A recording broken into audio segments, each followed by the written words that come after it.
Kathleen, when you first came to Los Angeles, to Hollywood, you were testing for a Peter Falk movie. That's right, All the Marbles. Yeah. Women mud wrestlers, as I recall. Yes, thank God I didn't get it. Yeah. Now, what exactly happened when you went in for your test?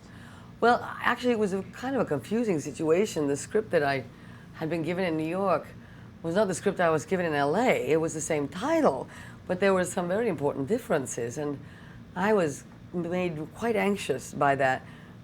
They were testing about 8 women, I think, and while I was there for that test, I met Wally Nacito, who was casting Body Heat, and got to audition for Body Heat there because I couldn't get in New York. The casting directors in New York wouldn't see me because I had no film experience. So actually, it was a great, turned out to be a really fortuitous circumstance, but I was very glad that I didn't get that movie. Now, you told me before that Body Heat has generated the most audience feedback for you in the terms of male. Did you... Possibly, yeah.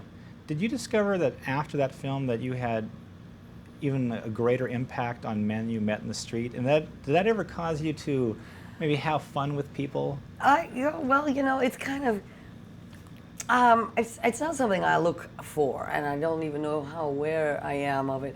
But certainly,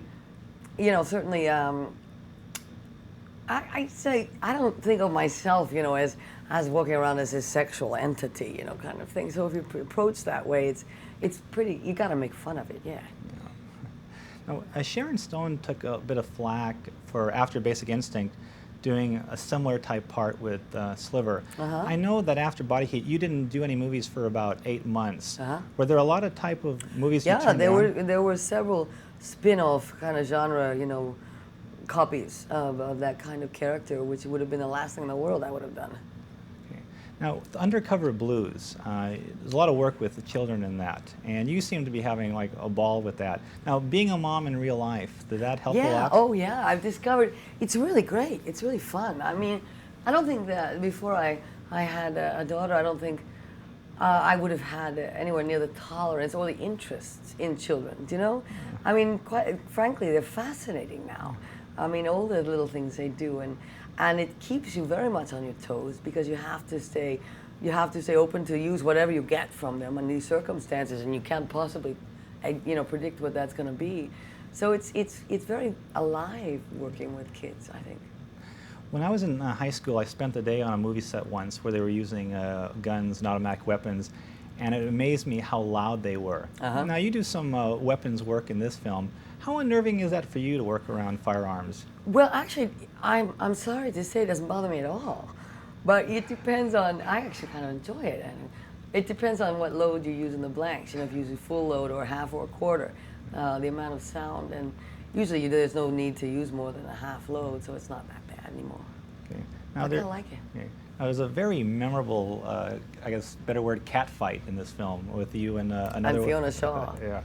Now, what was your attitude going into that? Was that something you dreaded?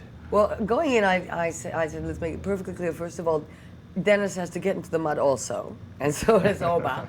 But this is not going to be just women plastered with mud. Let's get that straight. Dennis resisted a little, but ultimately, of course, he went in. Yeah. It could have been, just reading the script, it could have been too cliched, and a device. I mean, just a Hollywood trick kind of thing to end the film. But it didn't, I don't think it ended up that way. I think it actually succeeds because of the characters work. And you're watching the characters fight it out, not two women in the mud, Okay. So it works for me. We're doing a feature on the Oscars. You've been nominated for Peggy Sue Got Married, and we're doing different aspects of the ceremonies. After the Oscars ceremonies, how much thought do you have to put into which party you're going to attend? Oh my, well, it depends on if I'm working or not, how late I can stay up. I think automatically, the last few years, I tend to always go to Spago to Lazar's because I like the food as well. And you're starving, you've been sitting in that auditorium for hours. But then you go to the Oscar party itself because that's the official function, and you should. It's polite, to do that, to show up there. I think it's only courtesy. And I don't really know about any others. I'm kind of ignorant about that scene. Great. All right. Thank you very much.